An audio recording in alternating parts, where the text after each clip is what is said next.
아멘. 귀한 찬양 감사합니다. 우리 찬양 들으니까 율동을 해야 될 것 같은데 기억이 안 나네요. 어릴 때 분명히 이 찬양하면서 율동을 했던 거 기억나는 거 빵빵 했던 거 감사합니다. 네, 우리 죄악력 벗어나 달려가다가 다시 내리지 않네. 차표 필요 없어요. 주님 차장 되시니 나는 구원받은 우리 귀한 찬양 감사합니다.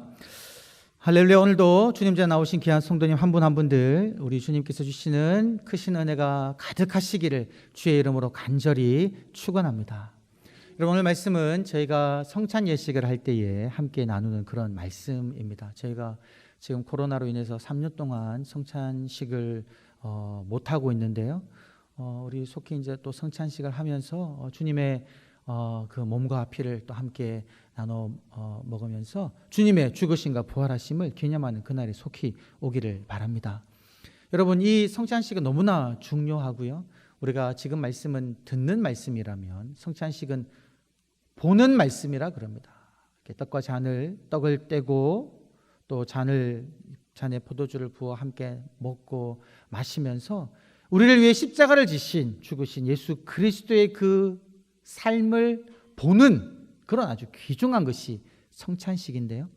오늘 말씀을 보게 되면 사도 바울이 그렇게 예수님으로부터 받은 것을 그 고린도 교인들에게 전합니다. 내가 받은 것은 주님께로부터 받은 것인데 주께서 잡히시기 전날 밤에 제자들과 함께 모여 식사하시다가 떡을 떼어 그들에게 주시며 이르시되 이것은 너희를 위하여 주는 내 몸이니 이것을 행하여 나를 기념하라 라고 말씀하시고 또 식후에 이와 같이 잔을 가지사 축사하시고 말씀하시되 이 잔은 내 피로 세운 새로운 언약이니 이것을 행하여 마실 때마다 나를 기념하라 라고 말씀하시면서 누구든지 이것을 먹고 너희가 이 떡과 잔을 먹고 마실 때마다 우리 주님의 죽으심을 계속해서 세상 가운데 선포하는 그런 의미가 있다라고 말씀하고 있습니다. 그런데 여러분, 이제 말씀을 계속 쭉 읽어보면요, 이렇게 주님의 성찬을 우리가 어떻게 지키는지에 관해서 말씀하시고 난 다음에 27절을 보면 그렇게 이야기하고 있습니다. 너희 중에 누구든지 합당하지 않게 잔과 떡을 합당하지 않게 먹고 마시면 이 주님의 몸과 피에 죄를 짓는 것이다 이런 말씀을 하시고요. 29절 말씀을 보게 되면 너희가 주님의 몸을 분별하지 않고 먹으면 실제적으로는 너희가 죄를 먹는 것이다. 너희 죄를 먹는 것이다. 이렇게 이야기하고 있다라는 거죠. 우리가 이제 제가 예전에 한번 말씀드렸던 것 같은데 제가 어릴 때 그런 경험이 있었습니다. 냉장고 문을 열고 너무나 더워가지고 물을 벌컥벌컥 마셨는데 그 물이 아니라 동치미 국물이었죠. 그때는 어릴 때라 가지고 그 맛있는 동치미 맛을 모르고 막 안 먹을 때였거든요. 물인 줄 알았는데 동치미 국물을 먹었으니 얼마나 제가 당황했겠습니까? 그거는 또 받아들일 만하죠. 몸에 좋은 거 먹었으니까. 근데 여러분, 최근에 뉴스 보니까요, 어떤 사람이 물인 줄 알고 먹었는데 그게 펩사이신이었다는 거죠. 아주 매운. 그래서 여러분, 그걸 먹고 죽었다라는 그런 안타까운 기사가 났습니다. 여러분, 우리가 주님의 몸을 분별하지 않고 먹으면 이런 일이라는 겁니다. 자기 죄를 계속 먹는다라는 것이죠. 우리가 한번 곰곰이 생각해 봐야 되는 말씀이다라는 거죠. 그래서 28절 말씀 보게 되면 이렇게 이야기합니다. 누구든지 자기를 살피고 난 다음에 그 후에 이 주님의 떡과 잔을 받으라라는 거죠. 여러분, 이 말씀에 따라서 우리가 그러면 성찬을 받기 전에 우리를 살피는 것은 무엇을 이야기하는 것일까요?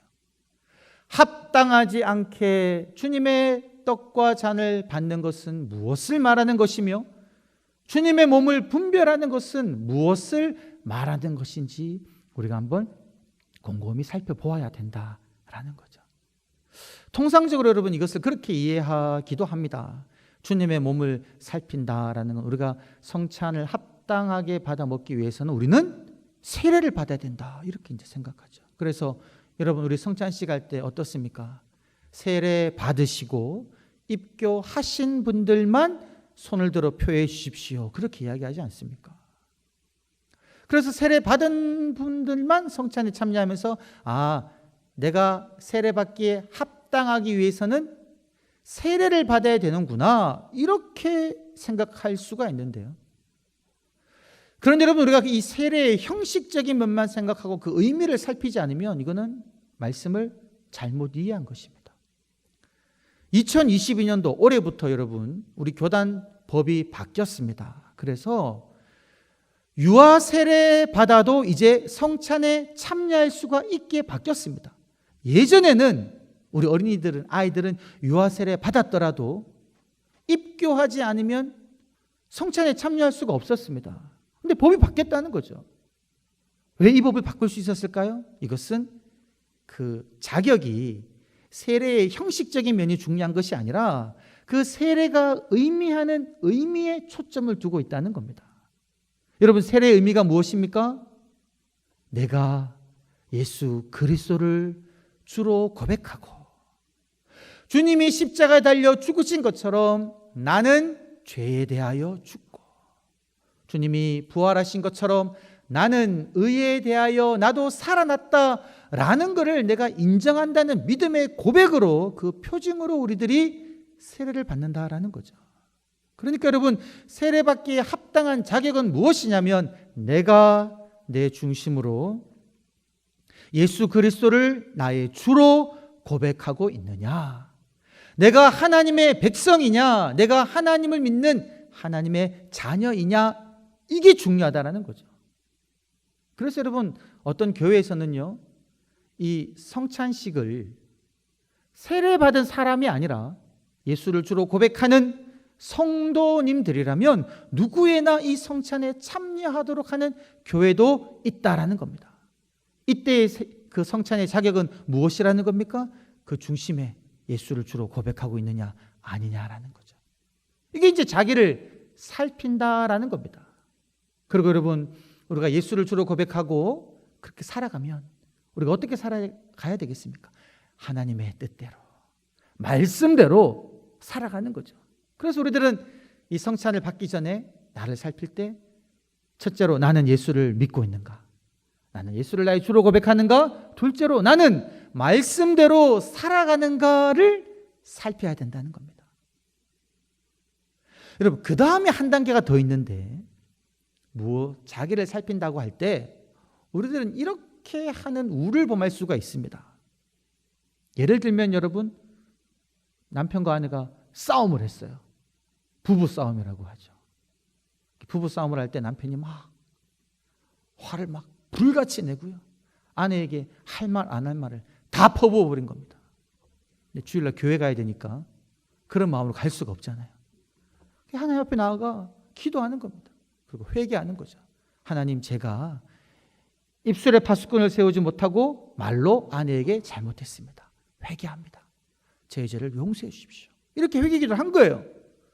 그리고는 기도방에서 나와가지고는 아내에게 마치 아무 일 없었던 것처럼 그냥 지내는 겁니다. 이거는요, 뭔가 빠진 거죠. 진정 자기를 살피고 하나님께 회개 기도를 했다면 자기의 잘못한 그 말에 대해서, 행동에 대해서 아내에게 용서를 구해야 된다는 거죠. 여보, 내가 말을 잘못했습니다. 화를 내고 안 할 말 해가지고 당신의 마음에 상처를 주어서 죄송합니다. 저를 용서해 주세요. 라는 말을 해야 된다는 거죠. 이것이 진정한 자기 살핌이다라는 겁니다. 그래서 여러분, 자기를 살피는 거는요, 자기 혼자만 하는 것이 아니라 관계성 안에서 살펴야 된다는 거죠. 나와 상대방의 관계에 있어서 내가 잘못한 것이 있는지 없는지를 살피고, 잘못한 것이 있다면 용서를 구해야 된다는 겁니다. 이것이 성찬을 받기 전에 우리가 해야 되는 세 단계의 자기 살핌이라는 거죠. 첫 번째, 내가 예수 그리스도를 나의 주로 고백하고 있는가. 둘째, 나는 말씀대로 살아가는가.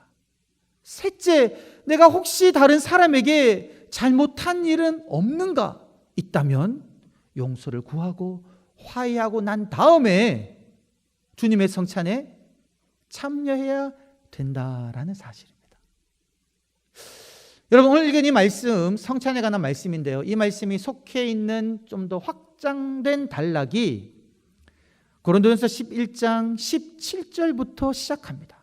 여러분, 성경을 펼치시고 17절을 한번 읽어보시면 좋겠습니다. 눈으로 한번 읽어보세요. 여러분, 17절에 어떻게 되어 있습니까? 그렇게 이야기하고 있습니다.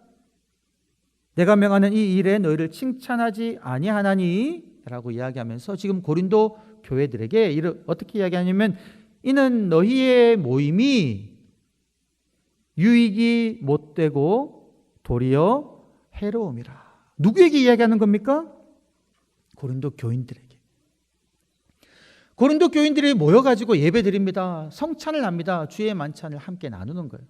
근데 그 모임이 유익이 못되고 오히려 해롭다는 겁니다. 여러분, 엄청난 말씀이지 않습니까? 교회에 모임이 있는데 그 모임이 해롭다는 거예요. 도대체 왜 그럴까? 이유를 찾아보니까 이어지는 18절에서 그렇게 이야기하는 겁니다.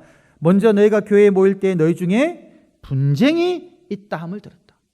교회 가운데 분쟁이 있으니 분쟁이 있는 그 상태에서 모여서 예배를 드리고 성찬을 하는 것 아무 유익이 없다는 겁니다. 오히려 해롭다라는 거죠. 그러면서 20절을 보게 되면 그렇게 이야기합니다. 그런즉 너희가 함께 모여서 주의 만찬을 먹을 수 없으니. 여러분, 이 말씀을 어떻게 받아들이십니까? 그런즉 너희가 함께 모여서 주의 만찬을 먹을 수 없으니. 이 말씀을 두 가지로 해석할 수 있을 것 같아요. 첫 번째는 이 말씀 그대로 교회 안에 분쟁이 있으면 너희는 성찬을 집례할 수가 없다라는 겁니다. 성찬을 그 교회에서는 행할 수가 없다, 이렇게 이해할 수 있고요. 또 한 가지는 너희가 비록 성찬, 만찬을 행하더라도 너희 안에 분쟁이 있으면 그거 아무 효력이 없다. 17절에 있는 것처럼 유익하지 못하고 오히려 해가 된다. 오늘 읽은 이 말씀에 따르면 너희가 주의 몸을 먹는다고 생각하지만 실제로는 너희 죄를 먹고 있다는 겁니다. 분쟁이 있는 가운데 주의 만찬을 참여하고 그 만찬을 먹으면 합당하지 않은 상태에서 먹고 마시는 거기 때문에 주님의 몸과 피에 죄를 범하는 것이다. 이렇게 이 말씀을 해석할 수 있다는 거죠. 여러분, 제가 이 주일 예배를 위하여 이 말씀을 읽으며 묵상하며 준비하다고요, 제가 깜짝 놀랐습니다. 말씀이 이렇게 해석되어지니까 너무 마음이 두렵고 떨리는 거예요. 여러분, 분쟁이 없는 교회가 있을까? 다툼이 없는 교회가 있을까? 과연 있을까 싶어요. 한국 교회를 봐도 교회 안에 분쟁과 다툼이 없진 않을 것 같아요. 우리 개인적으로만 봐도 여러분, 우리 마음속에 내가 싫어하는 사람이 없을까? 내가 미워하는 사람이 없을까? 아닐 거란 말이죠. 내가 함께하지 못하는 그런 사람들이 있는데 그런 사람에 대한 생각을 내 마음에 그대로 품고 내가 성찬에 참여하면 말씀에 따르면 무엇이라는 겁니까? 합당하지 않은 상태에서 먹는다는 겁니다. 너희 지금 죄를 먹고 마시고 있다라는 그런 엄청난 말씀이다 라는 거죠. 여러분, 이 말씀 이렇게 받았을 때 우리는요, 앞으로 이제 다음에 이제 코로나가 잠잠해지고 아마 내년에 성찬식을 할 것 같아요. 저희 교회에서 그 성찬을 함께 거행하고 함께 참여할 때 제일 먼저 우리가 우리 자신을 살펴볼 때 무엇을 살펴봐야 되겠습니까? 내 마음속에 나눔이 있는가? 누구에 대한 미움이 있는가? 우리 교회 안에 분쟁과 다툼이 있는가? 이거를 먼저 살펴보고 그것 먼저 해결하고 우리가 성찬에 참여해야 된다는 겁니다. 그래서 여러분, 그럼 우리가 어떻게 하면 이 분쟁을 있다면 없이 할 수 있을까? 내 마음에 누군가의 다툼이 있다면, 함께하지 못하는 그런 분쟁이 내 마음에 있다면 내가 어떻게 하면 좋을까?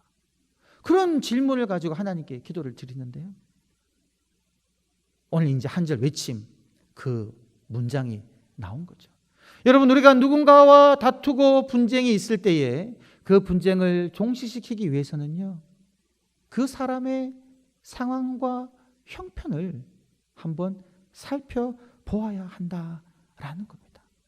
상대방의 상황과 형편을 살펴보면 그 사람을 이해할 수가 있다라는 거죠. 여러분, 어떤 경우에 분쟁이 일어날까요? 여러 가지 경우가 있겠지만 첫 번째는 의견이 다를 때 분쟁이 일어날 수가 있습니다. 의견이 다를 때. 지금 우리나라 보십시오, 여러분. 정치적 의견이 서로 달라서 이 의견이 다른 것이 서로 분쟁 직전까지 가고 있는 상황이 우리나라의 지금 상황이지 않습니까? 의견이 다를 때 분쟁이 일어날 수 있다는 거죠. 교회 안에서도 마찬가지입니다. 이 교회를 어떻게 우리가 내년에 어떤 일을 할까? 이 일을 어떤 방식으로 할까? 의논하다가 의견 차이 때문에 분쟁까지 간다는 거예요. 또 두 번째는 여러분, 지역이 달라가지고 또 분쟁이 일어날 수가 있습니다. 초대교회가 그랬잖아요. 히브리파 유대인들과 헬라파 유대인들, 지역이 달라가지고 이 구제하는데 헬라파 유대인들이 왜 우리 측 사람들을 빠뜨리냐라고 분쟁이 일어났잖아요. 지역에 따라서도 분쟁이 일어날 수가 있습니다. 또 세 번째로는요, 이 경제 형편에 따라서도 분쟁이 일어날 수 있는 거예요. 가진 사람과 가지지 못한 사람들이 서로 나뉘는 겁니다. 오늘 이 말씀 보게 되면 초대교회 상황에 그런 상황이 있었던 것 같아요. 이 초대교회 때 성찬을 어떤 식으로 거행했냐면 여러분, 두 단계로 거행이 됩니다. 성도님들이 각자 집에서 먹을 것을 싸가지고 오는 거예요. 그래서 교회에 모여가지고 함께 음식을 먹는 겁니다. 그리고 음식을 다 먹고 난 다음에 이제 예배드리고 주님의 그 성찬, 떡과 잔을 함께 나누는 방식으로 진행이 된 겁니다. 그런데 여러분, 음식을 가지고 모이는데 이 가난한 사람들은 누구 밑에 매여 있으니까 일하다 보면 오고 싶어도 못 오잖아요. 모임에 늦게 오는 거예요. 오다가도 일하다가 바로 오니까 막 땀 흘린 그대로 오고, 음식을 준비해 와야 되는데 음식도 제대로 된 음식을 못 준비해 오는 겁니다. 그런 상황이 일어나는데 이 교회 안에 이렇게 넉넉하고 여유가 있는 유력한 이들이 모여가지고는요, 그들을 기다리지 않고 왜 정한 시간에 오지 않느냐 이러면서 자기들끼리 그냥 음식을 다 먹어 치워버린 거예요. 그래서 사도 바울은 그 교인들에게 이렇게 이야기하는 겁니다. 너희가 시장하면, 기다리지 못할 정도로 시장하면 너희 집에서 먹고 와라. 근데 교회 와가지고 너희 먼저 먹어가지고 나중에 오는 사람들 마음에 상처를 입히지 마라, 이런 이야기를 하는 겁니다. 그래서 오늘 말씀 보게 되면 여러분 33절에 그렇게 이야기합니다. 서로 기다리라는 거죠. 서로 기다리라.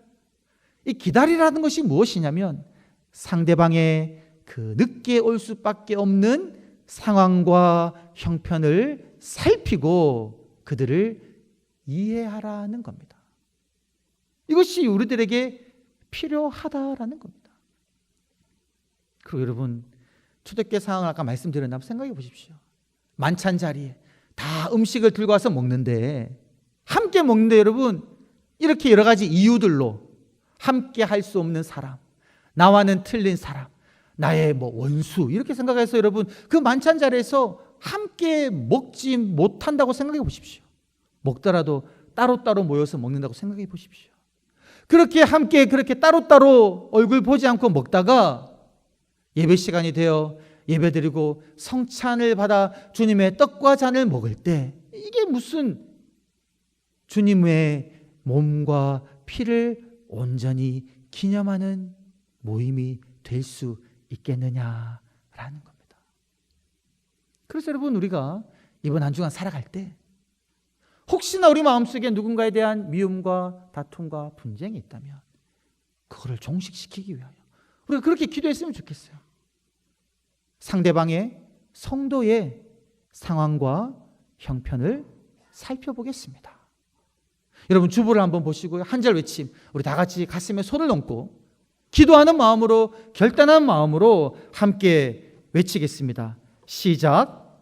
성도의 상황과 형편을 살펴보겠습니다.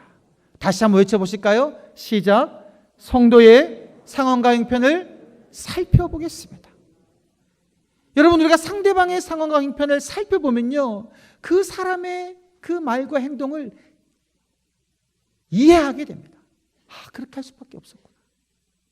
상대방의 입장이 되어보는 거죠. 이걸 이제 영어로 말하면 상대방의 구두를 신는다 이렇게 표현하거든요. 상대방의 구두를 한번 신어보라는 거죠. 어떤 한 아이가 아버지에 대한 원망함이 있은 거예요. 아버지가 뭐 학원 보내달라 그래도 안 보내주고, 수학여행 가고 싶다 그래도 돈이 없어서 못 보내주고, 뭐 좀 맛있는 거 사달라 그래도 안 사주고, 외식하자 그래도 외식을 안 하는 겁니다. 너무 이렇게 해달라는 거 하나도 안 해주는 거죠. 아버지는 왜 이렇게 나를 힘들게 할까? 이해를 못했는데 어느 날 이 아이가 아버지의 구두를 한번 신어본 거죠. 근데 구두를 신어보니까, 여러분, 구두 안에 딱 신어보면 아주 오래된 구두는요 어떻습니까? 그 발 뒤꿈치가 안에서 그냥 뚝 떨어지는 구두, 그럴 때까지 신발 신어보셨지 않습니까, 여러분? 그런 거 있잖아요. 아버지 신발을 신어보니까 그 구두가 그런 거예요. 그리고 뒷굽을 보니까 뒷굽이 다 닳아버린 겁니다. 근데 아버지가 구두가 이렇게 낡도록 자신의 구두를 한 번도 사지 않고 이렇게 우리 가정을 위해서 일하셨구나. 이거를 보게 되면서 아버지의 그 어떤 자기를 스스로 생각할 때는 지원해 주지 않는 것을 이해했다라는 거죠. 이와 같이 여러분, 우리가 상대방의 입장에 서서 그 사람의 상황과 형편을 살펴보면 그 사람을 이해하고 용납하고 받아들일 수가 있다라는 거죠. 2020년 때 개봉한 18살의 선물, 18번의 선물이네요. 18번의 선물이라는 영화가 있습니다. 이 영화는 그 실화를 바탕으로 하긴 했는데, 그 실화를 바탕으로 영화를 만들다가 마지막에 약간 이 판타지 같은 요소, 동화적인 요소를 넣은 그런 영화예요. 한 소녀에 관한 이야기인데, 이 소녀가 태어날 때부터 엄마가 없었습니다. 자기를 낳다가 엄마가 이제 하늘나라로 가셨어요. 근데 이 엄마가 18번의 생일 선물을 미리 준비해 준 겁니다. 그래서 이 소녀는요, 해마다 생일 때가 되면 엄마가 보내준 그 선물을 받는 거죠. 그리고 일가 친척들이 함께 축하해 줍니다. 책도 선물 받고 인형도 선물 받았어요. 6살 때 되던 해에는 피아노를 선물 받았는데, 이때도 엄마가 보이지 않으니 이 6살 난 꼬마 아이가 짜증을 내면서 이 피아노 다 필요 없고 엄마 왜 안 오냐고, 엄마 오라 하라고 그렇게 이야기했대요. 아버지가 이제 이 아이에게 진실을 말해줄 때가 되었다라고 여겨가지고 아이에게 이야기하는 겁니다. 엄마가 너를 낳을 때 병에 걸렸는데 너를 낳다가 엄마가 하늘나라로 가셨다. 엄마가 준비한 이 선물이 매년마다 도착한다. 이 선물을 보고 너가 엄마를 기억했으면 좋겠어. 근데 여러분, 6살 꼬마아이가 그거를 뭐 어떻게 이해하겠습니까? 그 말 듣고도요 이해 못하고요, 싫어 엄마 빨리 보내달라고, 엄마가 자기를 버렸다고 생각한 거죠. 그렇게 한 해 두 해 계속 선물은 받지만 선물은 와닿지 않고요, 18살이 된 겁니다. 그때도 어김없이 엄마가 준비한 선물이 도착하고 일가 친척들이 모여서 생일 축하하는데요, 이 소녀가 금방 폭발해버린 겁니다. 아버지와 심하게 다투고는요 집을 나가버립니다. 여기서부터 이제 영화가 이제 판타지 같은 요소가 시작되는데, 그 집에서 나가다가 그만 교통사고를 당해버리는 거예요. 근데 교통사고를 낸 차량의 주인이 그 이제 여성인데, 이분이 이 아이를 데리고 자기 집에 데려가서 치료해 줍니다. 근데 이 소녀가 눈을 떠서 보니까 이 집의 분위기가요 되게 낯이 익는 거예요. 살펴보니까 18년 전에 자기 엄마, 자기 아빠가 살던 그 집 그대로라는 거죠. 엄마인 겁니다. 엄마를 만난 거죠. 자기가 태어나기 3개월 전으로 돌아간 겁니다.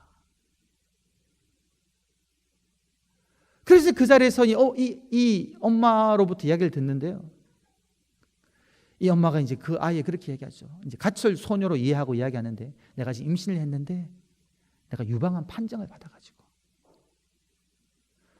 치료하려면 아이를 죽이게 되고, 내가 치료하지 않아야지 아이가 사는데 나는 아이를 낳기로 결정했어요.